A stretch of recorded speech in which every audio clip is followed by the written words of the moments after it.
Like we're All right, now. Oh, right.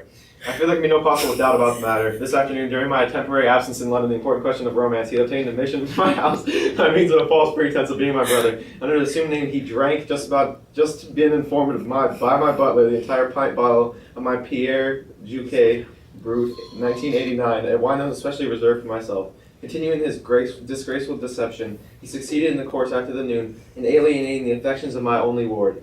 He subsequently stayed to tea, devoured every single muffin, and what makes his conduct all the more heartless is that I'm perfectly well aware from the first day that I have no brother, and never had a brother, and I do not intend to have a brother, not of any kind. I distinctly told him myself yesterday afternoon.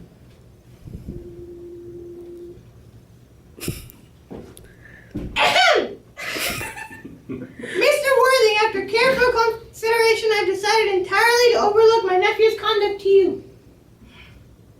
This is very generous of you, Lady Bracknell. My own decision, however, is unalterable. I decline to give my consent. Come here, sweet child. How old are you, dear? Well, I'm really only 18, but I always admit to 20 when I go to evening parties. You are perfectly right in making some slight alteration. Indeed, no woman should ever be quite accurate about her age. You look so calculating. 18, but admitting to 20 at evening parties. Well, it will not be very long before you are of age and free from the restraints of tutelage. So I don't think your guardian's consent is, after all, a matter of any importance.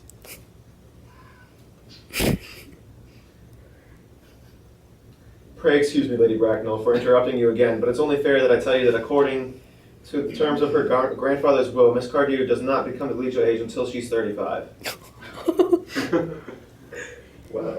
That does not seem to me to be a grave objection. 35 is a very attractive age. London society is full of women of the very highest birth who have of their own free choice remained 35 for years. Lady Dumbleton is an instance in point.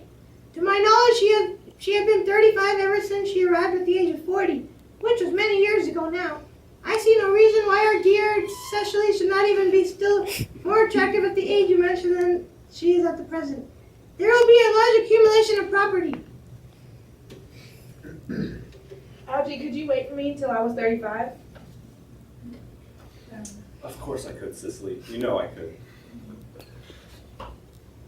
Yes, I felt it instinctively, but I couldn't wait all that time. I hate waiting even 5 minutes for anybody. It always makes me rather cross. I'm not punctual myself, I know, but I do like punctuality in others, and waiting, even to be married, is quite out of the question. Then what is to be done, Cicely?